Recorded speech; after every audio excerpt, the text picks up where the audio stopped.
नमस्कार, कसे आहात सगळे? आज आपण एका अतिशय भन्नाट आणि तुमच्या आमच्या आयुष्याशी अगदी जवळून निगडीत असलेल्या विषयावर गप्पा मारणार आहोत.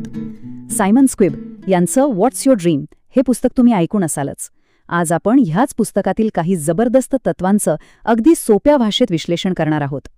थोडक्यात सांगायचं तर हे पुस्तक म्हणजे विद्यार्थ्यांसाठी त्यांची हरवलेली स्वप्न शोधून ती सत्यात उतरवण्यासाठीचा एक कमाल रोडमॅप आहे.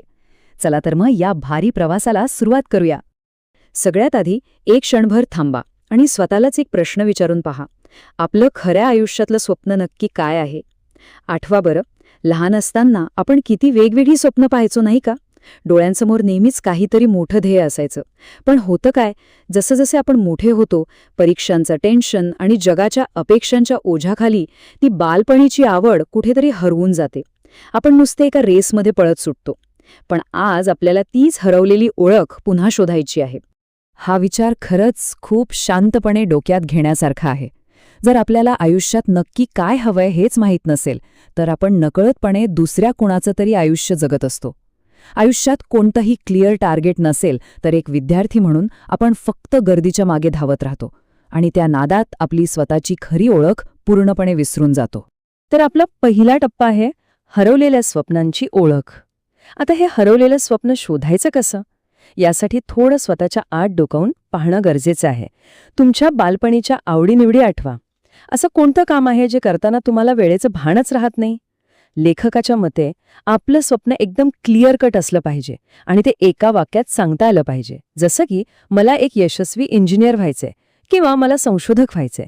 ज्या क्षणी तुम्ही हे एक वाक्य पक्क करता तेव्हा पुढचा मार्ग आपोआप मोकळा होतो. आता वळूयात दुसऱ्या आणि सर्वात महत्त्वाच्या टप्प्याकडे, अभ्यास आणि शिस्तीचा पूल.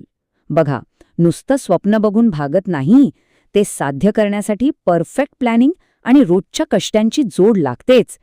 स्वप्न आणि वास्तव या दोन किनाऱ्यांना जोडण्यासाठी हा टप्पा समजून घेणं अत्यंत आवश्यक आहे.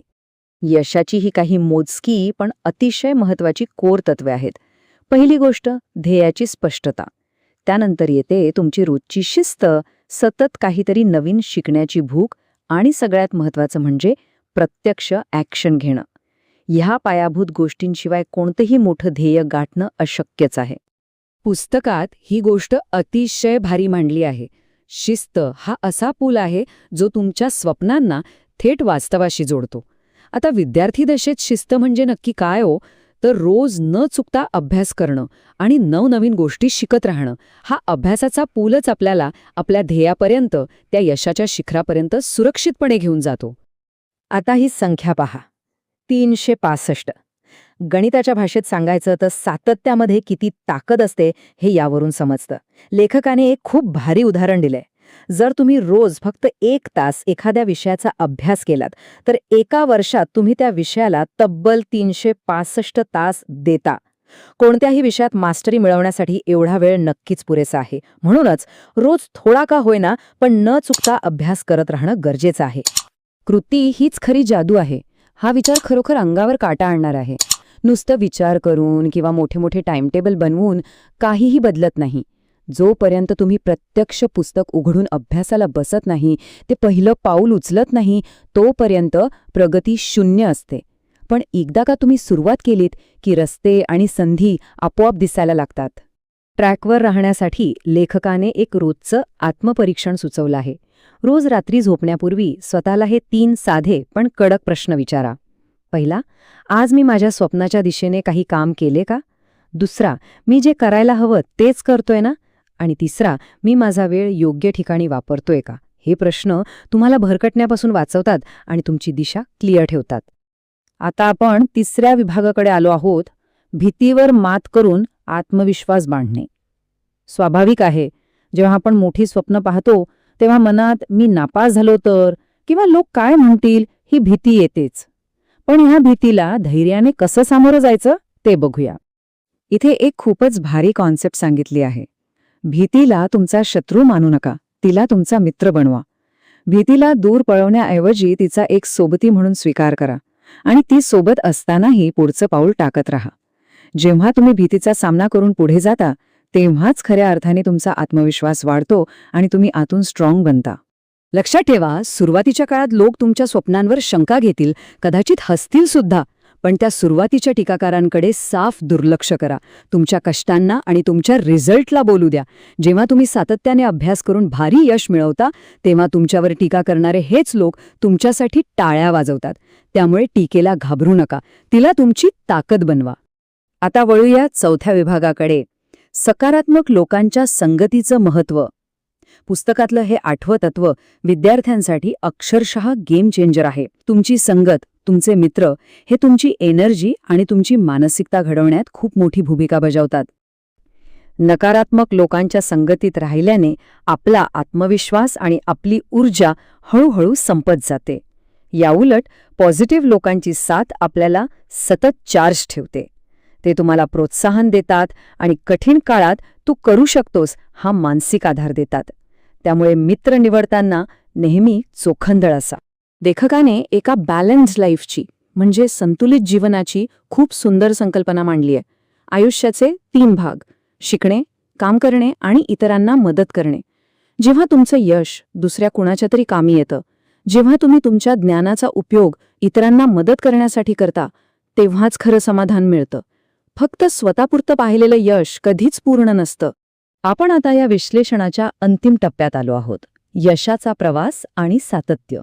सुरुवातीचा उत्साह तर सगळ्यांनाच असतो, पण हे सातत्य दीर्घकाळ टिकवून कसं ठेवायचं यावर आता बोलूया. एक गोष्ट कायम डोक्यात फिट बसवा: वेळ ही तुमची सर्वात मौल्यवान संपत्ती आहे. मोबाईल, टीव्ही, सोशल मीडिया ह्या लक्ष विचलित करणाऱ्या गोष्टींपासून स्वतःला वाचवा, कारण एकदा गेलेली वेळ जगातली कोणतीही संपत्ती देऊन परत मिळवता येत नाही. तुमचा वेळ फक्त अशाच ठिकाणी इन्व्हेस्ट करा जो तुम्हाला तुमच्या ध्येयाच्या जवळ घेऊन जाईल. यश आणि अपयश या दोन्ही आपल्या रोजच्या सवयी आहेत. हा विचार खरंच आपली विचारसरणी बदलणारा आहे. जर तुम्ही रोज अभ्यास करण्याचा निर्णय घेतला तर ती सवय बनते आणि तीच तुमचं भविष्य घडवते. पण जर तुम्ही उद्या करू म्हणत काम पुढे ढकलत राहिलात तर ती सुद्धा एक सवयच बनते जी तुम्हाला मागे खेचते. म्हणूनच रोजचे छोटे छोटे निर्णय खूप महत्त्वाचे असतात. आणखी एक अत्यंत महत्त्वाची गोष्ट: तुमच्या प्रवासाची तुलना कधीही दुसऱ्या कुणाशीही करू नका. प्रत्येक माणसाचा प्रवास, त्याची परिस्थिती आणि पुढे जाण्याचा स्पीड पूर्णपणे वेगळा असतो. दुसऱ्यांशी तुलना केली की फक्त आणि फक्त निराशा पदरी पडते. तुमचा मार्ग आणि तुमचं ध्येय योग्य आहे ना, मग स्वतःवर विश्वास ठेवा आणि स्वतःच्या गतीने पुढे चालत राहा. आणि हा मुद्दा आपल्याला जबरदस्त ऊर्जा देतो. काम करताना थकवा येणं साहजिक आहे. कधीकधी अपयशही येईल, पण तिथेच थांबून जाणं हा आपला सर्वात मोठा पराभव असतो. खरा विजय त्याचाच होतो जो खाली पडतो पण पुन्हा उठून उभा राहण्याची आणि पुन्हा प्रयत्न करण्याची हिंमत ठेवतो. लक्षात ठेवा, प्रत्येक अपयश ही फक्त पुढचा यशस्वी अटेम्प्टसाठी मिळालेली एक अमूल्य शिकवण असते. तर मंडळी, आता वेळ आली आहे स्वतःला हा एक अत्यंत महत्त्वाचा प्रश्न विचारण्याची. आपण आपलं स्वप्न खऱ्या अर्थाने जगायला तयार आहोत का? तुमच्या आयुष्याची कथा कशी असेल, ती विजयाने चमकणारी असेल की नैराश्याने भरलेली, हे ठरवण्याचा अधिकार आता फक्त आणि फक्त तुमचाच आहे. तुमच्या कथेचा नायक बनण्याची वेळ आता आली आहे. जर हे साध्य करायचं असेल तर आजपासून, याच क्षणापासून सुरुवात करा. उठा आणि तुमचं स्वप्न वास्तवात येईपर्यंत अजिबात थांबू नका. All the best.